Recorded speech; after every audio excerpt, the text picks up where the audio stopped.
A home of your own. For most people, it's one of life's ambitions. But for many in Britain today, the dream of owning that first home has become exactly that, just a dream. You have younger people especially just got to get used to the idea that they may never be able to buy a home. Well, I think that's where we'd got to some time ago, actually. And the Prime Minister talked about the fact that the average mortgage, the couple getting the mortgage was 37 years of age, which is outrageous.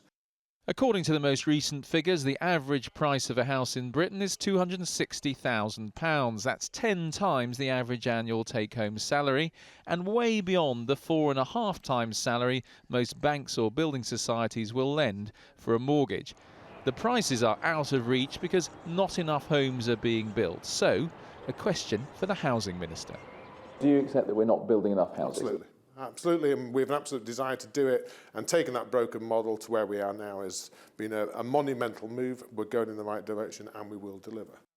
It's also the Bank of England's job to worry about housing, and last week the bank's governor spoke to 5 News and politely made it clear he thinks the government should be doing more. There needs to be about 250,000 houses built in this country every year in order to meet the underlying demand for houses. And we'll be lucky if this year, even after a sharp increase in the number of houses, we'll be lucky if over the next year 150,000 houses are built.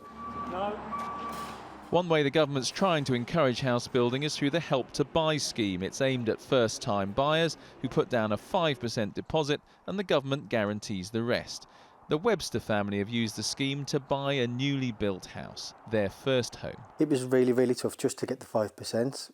I work shifts, my partner had to work. We really struggled to get it. If we hadn't got the Help to Buy, we would not have got this house. But so far, just 33,000 have used Help to Buy, a drop in the ocean. You still can't say to me that the government will make that commitment now, that the amount it would spend on more public housing will go up. I can be absolutely honest about this. The fact that there is already a £23 billion housing package as opposed to a £19 billion package which we've just come to the end of. That's a £4 billion increase in where we are now. The fact that Help to Buy, which does build houses, it's not just about a loan, it builds houses, has been extended to the end of the decade, clearly shows that this government will spend money and will continue to spend money in supporting the housing sector. Britain's housing headache has been years in the making, and when it comes to fixing it, we've barely broken the ground. Andy Bell, 5 News.